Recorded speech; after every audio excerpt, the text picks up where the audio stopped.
In this 1 minute overview, we're looking at the A.G. Russell Rancher in yellow Delrin. And first off, I won this knife in a Facebook giveaway from Darren Oral.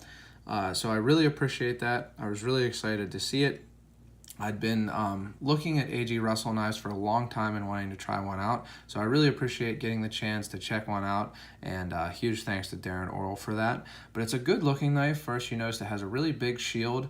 The shield is fit relatively well. There are a little bit of gaps there, but it's a shadow pattern, so there's no bolster, and that's really well done. No gaps really at the pivot. You can pinch this knife open really easily. It's really smooth. It came smooth and it stayed smooth. Or you can also use the nail nick, which is cut pretty deeply, which I like. It makes it easy to get a hold of.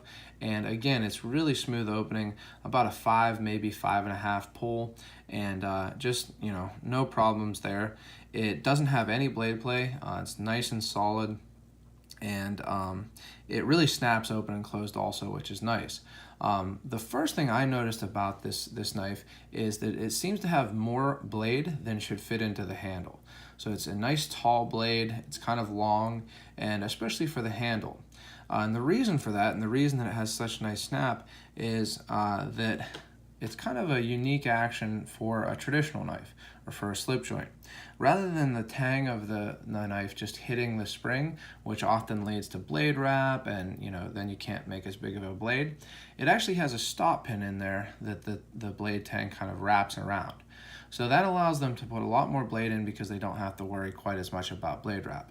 Now, I do have to say that when I got this knife, it had a tiny bit of blade wrap. I think that was just that the knife wasn't sharpened, all the way to, it wasn't hitting the back spring there. But my first sharpening, I sharpened it up, and it doesn't have any blade wrap anymore. So really cool that they can fit so much blade into the handle, and the handle does really feel good.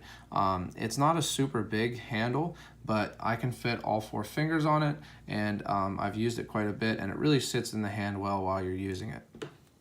Speaking of the blade, it seems to be ground really thinly. It comes to a nice edge, and it's been a good slicer with what I've used it for. I've cut a lot of apples and things like that.